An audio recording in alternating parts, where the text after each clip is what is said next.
Hello my dear student, कैसे हैं आप सब बच्चों। आज हम क्लास 10th के इतिहास पाठ 3 का 7वां पार्ट देखेंगे। 6वें पार्ट में हमने देखा था कि किस तरीके से आर्थिक महामंदी की शुरुआत 1929 में होती है और इस संकट से सारा देश जूझ जाता है और इससे सारी दुनिया के हिस्सों का उत्पादन, रोजगार, आय, व्यापार में भयानक गिरावट आ जाती है, जिसके कारण सारे देशों को एक जैसा माहौल नहीं रहता है। और सबसे पहला कारण ये होता है कि कृषि की अधिकता हो जाती है, यानी कि कृषि का उत्पादन अधिक हो जाता है और उनके कीमतों में गिरावट आ जाती है, जिससे किसान कर्जदार से लद जाते हैं, जिसके कारण भारी महामंदी छा जाती है। ऐसे बहुत सारे कारक हैं जो हम लोगों ने 6ठे पार्ट में देखा था। आज का हमारा पॉइंट है विश्व अर्थव्यवस्था का पुनर्निर्माण, यानी कि महामंदी के बाद फिर से उनका पुनर्निर्माण कैसे होता है, यानी कि विश्व अर्थव्यवस्था का पुनर्निर्माण और युद्धोत्तर काल, यानी कि विश्व अर्थव्यवस्था में पुनर्निर्माण युद्धोत्तर काल में कैसे होता है। करा कि पहला विश्व युद्ध खत्म होने के केवल 2 दशक बाद दूसरा विश्व युद्ध शुरू हो गया, यानी कि पहला विश्व युद्ध खत्म हुआ तब तक दूसरा विश्व युद्ध शुरू हो गया। यह युद्ध भी 2 बड़े खेमों के बीच था। एक गुट में, यानी कि एक तरफ धुरी शक्तियां मुख्य रूप से नाजी जर्मनी, जापान और इटली थी, तो दूसरा खेमा मित्र राष्ट्र ब्रिटेन, सोवियत संघ, फ्रांस और अमेरिका के नाम से जाना जाता है। 6 साल तक यह युद्ध जमीन हवा पानी में असंख्य मोर्चों पे लड़ा गया और फिर इस युद्ध में मौत और तबाही की कोई हद बाकी नहीं बची थी। माना जाता है कि इस जंग के कारण प्रत्यक्ष रूप से करीब 6 करोड़ लोग मारे गए थे और फिर 1939 की वैश्विक जनसंख्या का लगभग 3% था और करोड़ों लोग घायल हुए थे। अब तक के युद्धों में मोर्चे पे मरने वालों की संख्या ज्यादा होती थी और इस युद्ध में ऐसे लोग ज्यादा मरे थे जो किसी मोर्चे पे लड़ रहे थे, यानी कि किसी न किसी स्थान पे वो लड़ रहे थे। यूरोप और एशिया के विशाल भूभाग तबाह हुए।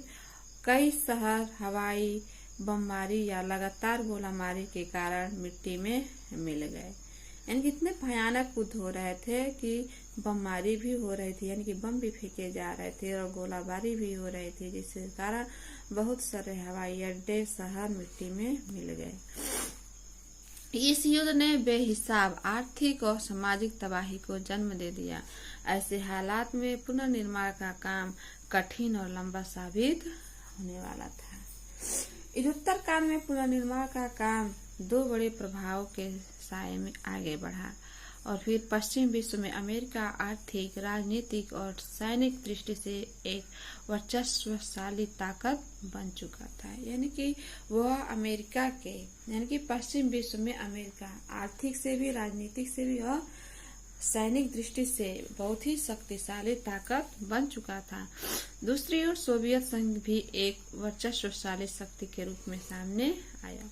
नाजी जर्मन को हराने के लिए सोवियत संघ की जनता के भारी कुर्बानियां दी थी और जिस समय पूंजीवादी दुनिया महामंदी से जूझ रही थी, उसी दौरान सोवियत संघ के लोगों ने अपने देश को एक पिछड़े खेतिहर देश की जगह एक विश्व शक्ति की हैसियत में ला करके खड़ा कर दिया। फिर आता है युद्धोत्तर बंदोबस्त और ब्रेटन वुड्स संस्था। करा कि 2 महायुद्धों के बीच मिले आर्थिक अनुभवों से अर्थशास्त्रियों और राजनीतिकों ने 2 अहम सबक निकाले।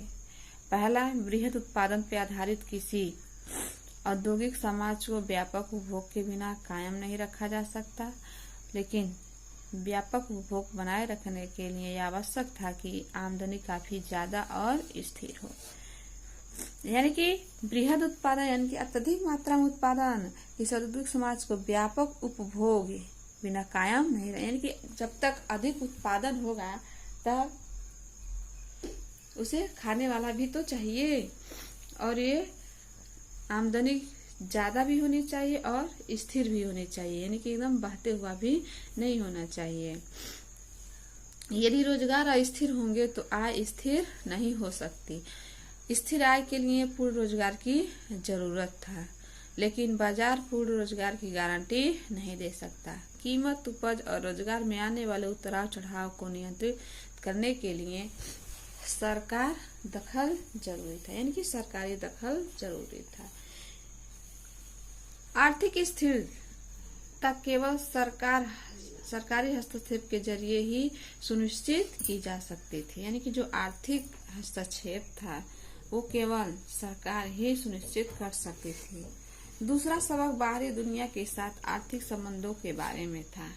पूर्ण रोजगार का लक्ष्य केवल तभी हासिल किया जा सकता था जब सरकार के पास वस्तुओं, पूंजी और श्रम की आवाजाही को नियंत्रित करने का ताकत उपलब्ध हो। फिर करा कि संक्षेप में उद्योगोत्तर अंतर्राष्ट्रीय आर्थिक व्यवस्था का मुख्य उद्देश्य था कि औद्योगिक विश्व में आर्थिक स्थिरता एवं पूर्ण रोजगार बनाए रखे, यानी कि जो औद्योगिक विश्व था उसमें आर्थिक स्थिरता, पूर्ण रूप से रोजगार का बनाना जरूरी था। और इस फ्रेमवर्क पर जुलाई 1944 में अमेरिका स्थित न्यू हैम्पशर के ब्रेटन वुड्स नामक स्थान पर संयुक्त राष्ट्र मैट्रिक एवं वित्तीय सम्मेलन में सहमति बनी थी। ये चित्र है ब्रेटन वुड्स अमेरिका स्थित माउंट वाशिंगटन होटल का है। करा कि ये वही स्थान है जहां ब्रेटन वुड्स का ऐतिहासिक सम्मेलन आयोजित किया गया था। सदस्य देशों के विदेश व्यापार में लाभ और घाटे से निपटने के लिए ब्रेटन वुड्स सम्मेलन में ही अंतर्राष्ट्रीय मुद्रा कोष IMF की स्थापना की गई और युद्धोत्तर पुनर्निर्माण के लिए पैसे का इंतजाम करने के वास्ते अंतर्राष्ट्रीय पुनर्निर्माण एवं विकास बैंक, जिसे आम बोलचाल में विश्व बैंक कहा जाता है, का गठन किया गया।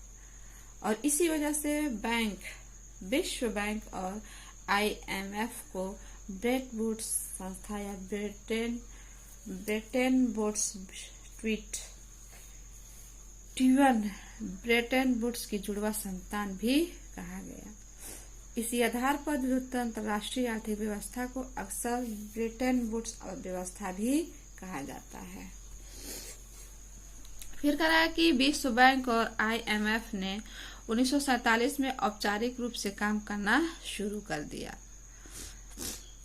और इन संस्थानों की निर्णय प्रक्रिया पर पश्चिम औद्योगिक देशों का नियंत्रण बना रहा और अमेरिका विश्व बैंक और IMF के किसी भी फैसले में वीटो कर सकता था। वीटो मतलब निषेधाधिकार, यानी कि इस अधिकार के सहारे एक ही सदस्य की असहमति किसी भी प्रस्ताव को खारिज करने का आधार बन सकती थी। अंतर्राष्ट्रीय मौद्रिक व्यवस्था राष्ट्रीय मुद्रा और मौद्रिक व्यवस्थाओं को एक दूसरे से जोड़ने वाली व्यवस्था है और ब्रेटन वुड्स व्यवस्था निश्चित विनिमय दरों पर आधारित होती थी। इस व्यवस्था में राष्ट्रीय मुद्राएं जैसे कि भारतीय मुद्रा, रुपया, डॉलर के साथ एक निश्चित विनिमय दर से बंधा हुआ था। विनिमय मतलब लेन देन, और $1 के बदले कितने रुपए देने होंगे यह स्थिर रहता था। डॉलर का मूल्य भी सोने से बंधा होता था, यानी कि $1 की कीमत 35 औंस होने के बराबर निर्धारित की गई थी। अब आता है प्रारंभिक युद्धोत्तर वर्ष।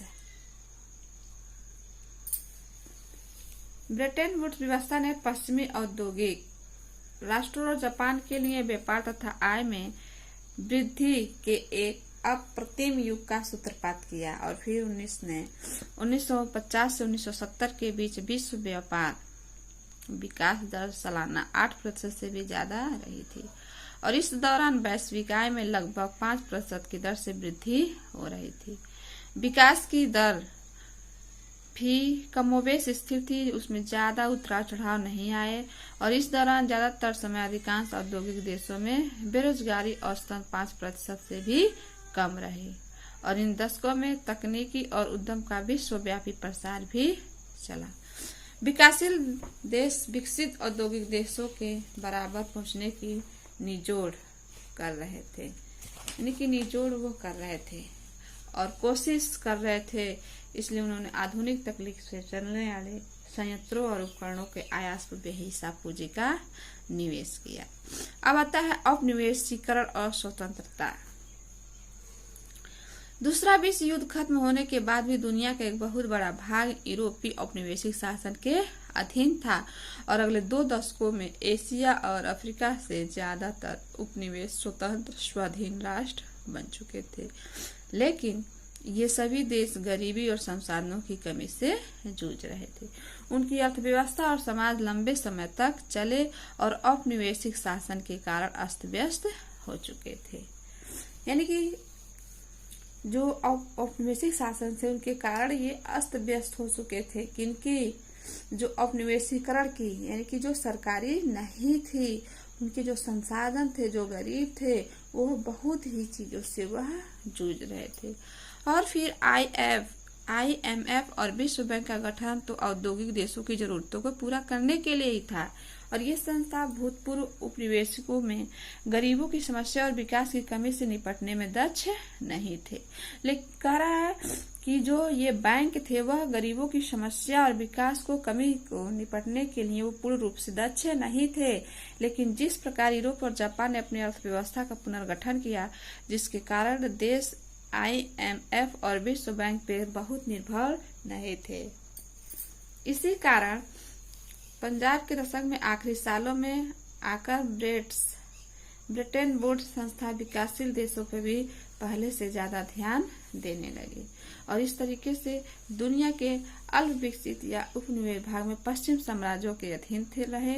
और विडंबना यह थी कि नौ स्वास्थ्य संस्थानों के रूप में भी अपनी जनता को गरीबी और पिछड़ेपन की गर्त से बाहर निकालने के लिए उन्हें ऐसे अंतर्राष्ट्रीय संस्थानों की मदद लेनी पड़ी जिस पर उनके भूतपूर्व औपनिवेशिक शक्तियों का ही वर्चस्व बना रहा।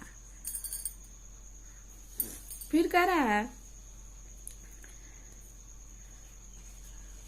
दूसरी ओर ज्यादातर विकासशील देशों को 50 और 60 के दशक में पश्चिमी अर्थव्यवस्था को तेज प्रगति के कोई लाभ नहीं हुआ और इस समस्या को देखते हुए उन्होंने एक नई अंतर्राष्ट्रीय आर्थिक प्रणाली यानी कि न्यू इंटरनेशनल इकोनॉमिक्स ऑर्डर यानी कि NIEO के लिए आवाज उठाई और समूह 77G के रूप में संगठित हो गए और NIEO से उनका आशा एक ऐसी व्यवस्था से था जिन्होंने अपने संस्थानों पर ही सही मायनों में नियंत्रण मिल सके, जिससे उन्हें विकास के लिए अधिक सहायता मिले और कच्चे माल के सही दाम मिले और अपने तैयार मालों को विकसित देशों के बाजारों में बेचने के लिए बेहतर पहुंच सके। यानी कि उन्होंने एक संगठन बनाया और विकासशील देशों में अपने मालों को अच्छे दाम में बेचने का काम किया।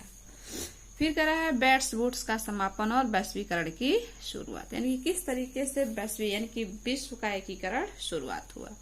करा कि सालों की स्थिर तेज वृद्धि के बावजूद उत्तर दुनिया में भी सब कुछ नहीं चल सका, सब कुछ सही से नहीं चल रहा था और 60 के दशक से ही विदेशों में अपनी गतिविधियों की भारी लागत ने अमेरिका की वृत्ति और प्रतिस्पर्धी क्षमता को कमजोर कर दिया और फिर अमेरिकी डॉलर अब दुनिया की प्रधान मुद्रा के रूप में पहले जितना सम्मानित और निर्वाचित नहीं रहा।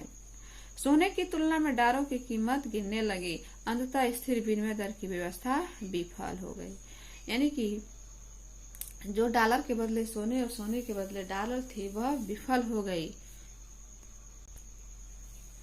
अंततः स्थिर विनिमय दर की व्यवस्था विफल हो गई और प्रवाहमयी और अस्थिर विनिमय दर की व्यवस्था शुरू हो गई।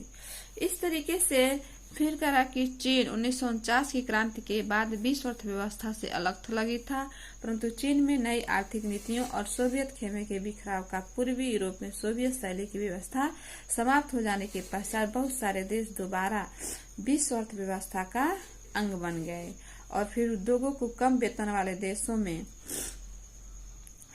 वैश्विक व्यापार और पूंजी प्रवाहों पर भी असर पड़ा और पिछले 2 दशकों में भारत, चीन और ब्राजील 8 देशों की अर्थव्यवस्थाओं में आए भारी बदलाव के कारण दुनिया का आर्थिक भूगोल पूरी तरह से फिर से बदल चुका था। यानी कि फिर क्या हुआ, धीरे धीरे चीन जैसे वेतन तुलनात्मक रूप में कम होने लगा और फलस्वरूप विश्व बाजारों में अपना प्रभुत्व कायम करने के लिए प्रतिस्पर्धा होने लगी और जो विदेशी बहुराष्ट्रीय कंपनियां थी वे जम करके निवेश करना शुरू कर दी और इस तरीके से फिर से धीरे धीरे कम वेतनों का नतीजा सामने आने लगा। विनिमय दर यानी कि वस्तु के बदले वस्तु लेना। तो इस तरीके से हमारा ये भूमंडलीकृत विश्व का बनना लेसन 3 यहीं पे समाप्त होता है। चौथे लेसन में है हमारा औद्योगिकरण का युग, यानी कि किस तरीके से औद्योगिकरण का युग का इतिहास सामने आता है। तो ये हम नेक्स्ट पार्ट में देखेंगे। हमारा लेसन 3 यहीं पे समाप्त होता है। बच्चों इस लॉकडाउन में अच्छे से पढ़िएगा, बहुत मेहनत करके ये वीडियो बनाई जा रही हैं, इसको अच्छे से पढ़िएगा, इसके साथ नोट्स भी तैयार करेगा। जो इसमें इम्पोर्टेंट चीजें हैं उसको भी ध्यान देते हुए नोट्स को बनाते रहिएगा। धन्यवाद।